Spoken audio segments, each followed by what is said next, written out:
Columbus, Ohio. And off I went early in the morning to Fort Knox, Kentucky.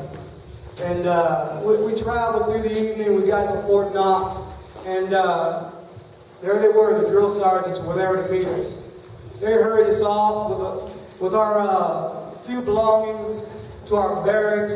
They made sure that they issued us certain blankets and sheets and certain clothing, and we were being patient as we could, being tired from a long bus ride. Okay, and immediately they shuffled us over to the bar room. And it's about 10 seats of barbers. And that, I think all of us, if you remember that period of time, majority of us had long hair, whether it was long and blonde or whether it was a fro. Okay, but that hair came off awful quick. And we're standing there looking like each other, with heads like mine right now, shaved to the doggone nub. We all put on our green uniforms, because I was in the Army. I was in the Army at the time, and lo and behold, we all kind of looked alike, dressed alike. They put us in the barracks, and what I remember, I remember Beverly in the morning. They played it just a while ago, dun, dun, dun, dun, dun, dun, dun, dun, getting us up out of our beds. Okay? And I remember being rushed over a big old Quonset hut. A lot bigger than this gymnasium right now. I remember them talking, they're lecturing us.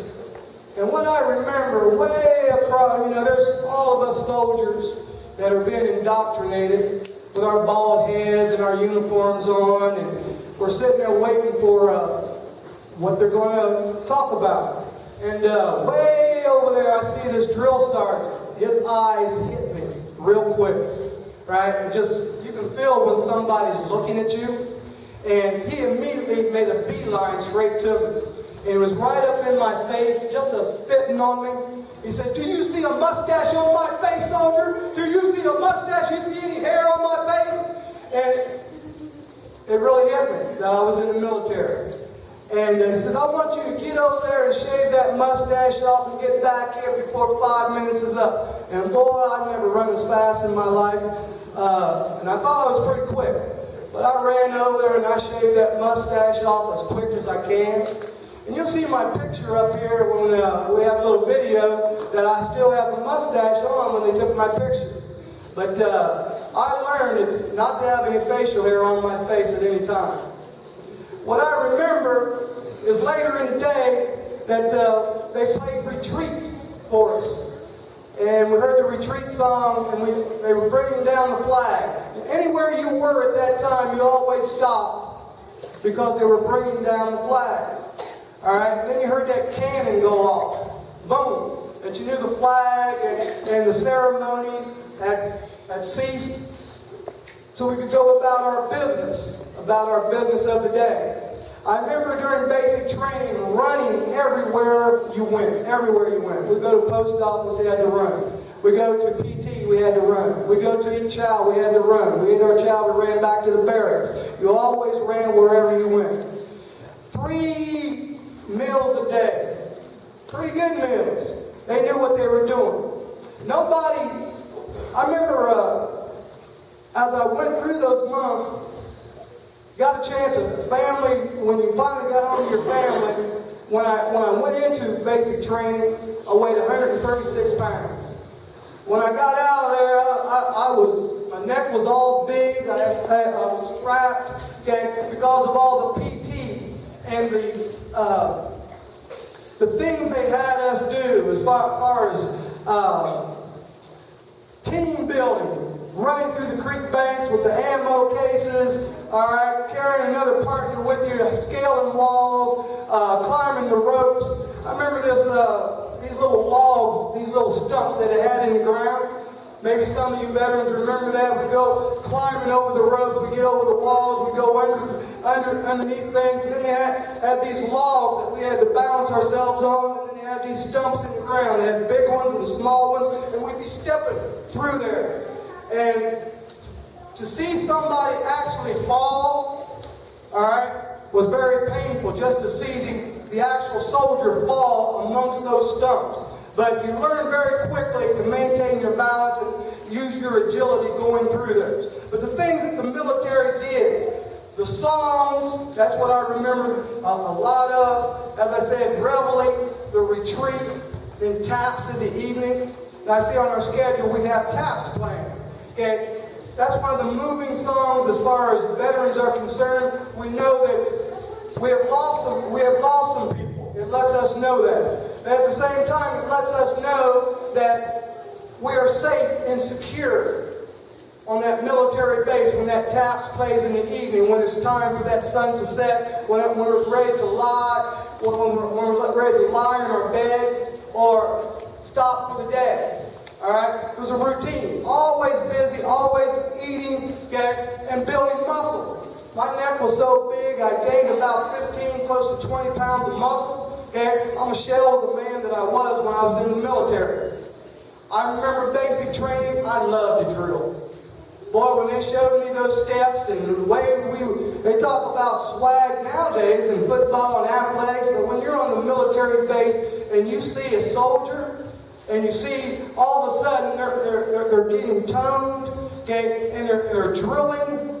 You're talking about swag. We used to step, we was marching with our chest wide open, strutting, had our hands cupped, okay, we were turning, we were stepping, okay. The drill sergeant, 2, 3, 4, up to the yellow bird, with a yellow bird. He landed on our window. So he had all kinds of cadences that he would give us, but he'd also show us all kinds of different moves. I love to drill, all right? But don't mess up the drill line and the songs that they would play, okay?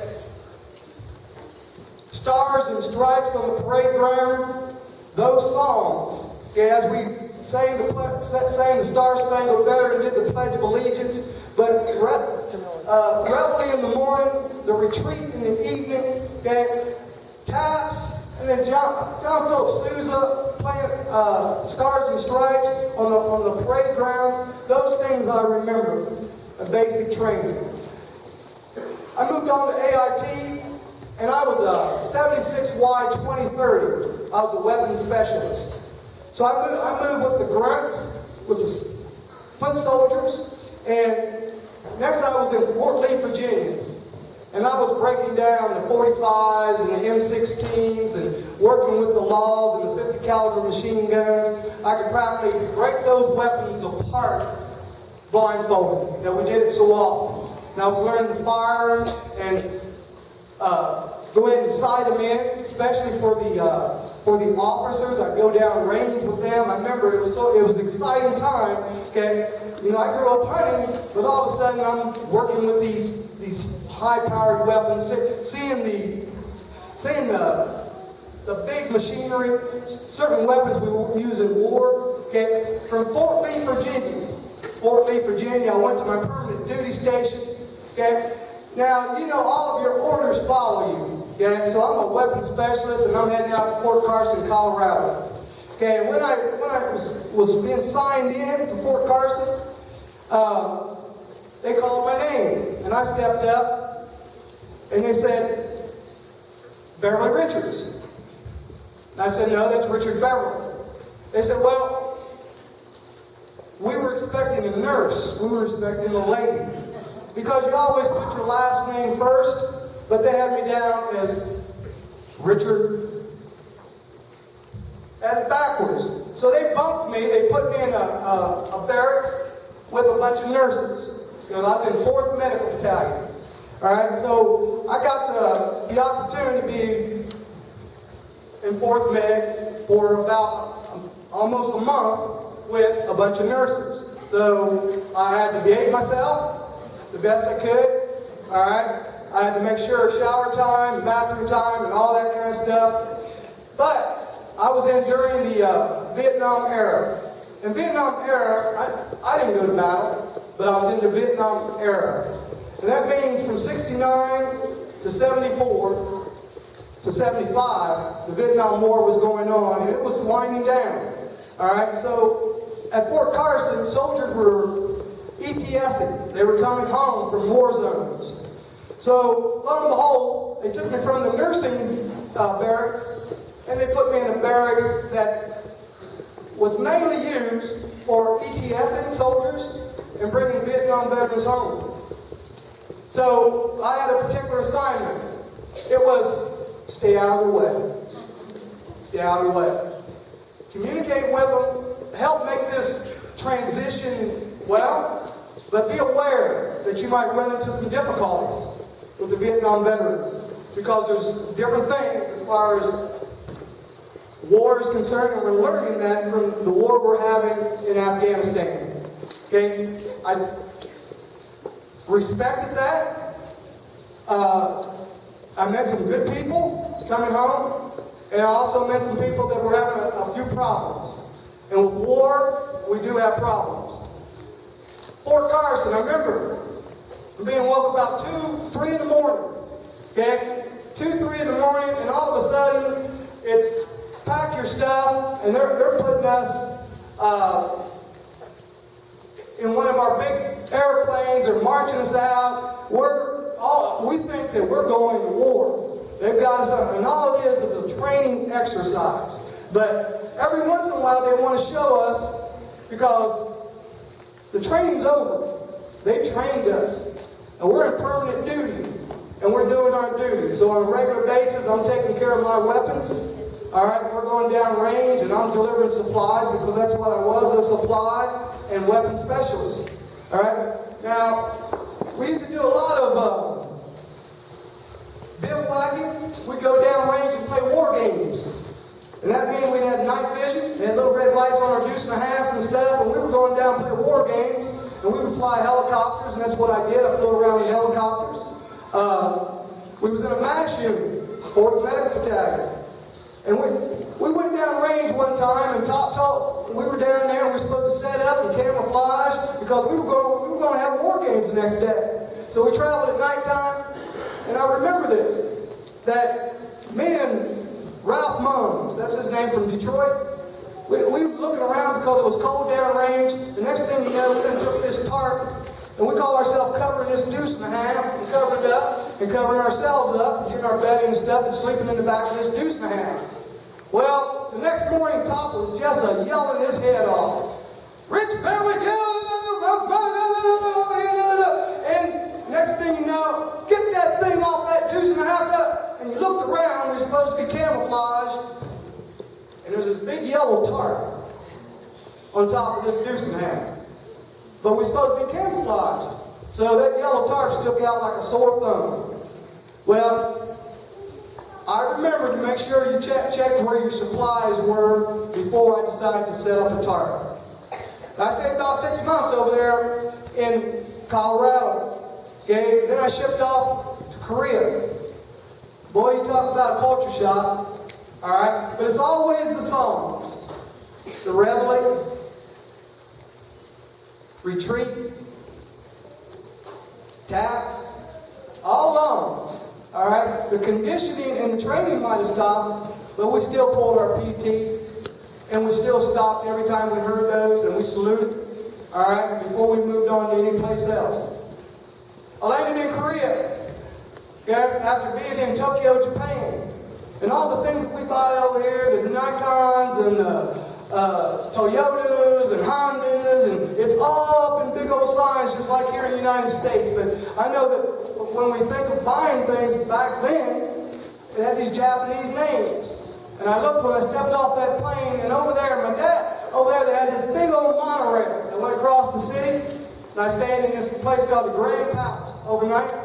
But that was so neat and unique, that monorail, because I've never seen nothing like it. My dad had bought us one, a toy one, instead of a train when we were little. But now I see a monorail being used all across the city, just zipping above us. All right? So, stopping in Japan and seeing all the neat Nikons and things that they sell and the things that we have over here really opened my eyes as far as cultural too. Because as I look out here, we're a melting pot compared to Japan or Korea. All right? When I stopped in there, what I saw was a lot of Japanese people. When I went to Korea, the majority of people were Korean people. And then When I arrived over in Korea, 2 months later, some of you might know this, as I said, I never battled again. The only thing that we did, we played games. We went down range and we played war games and we had targets and we spotted them. But 2 months after I got there, we had the tree incident.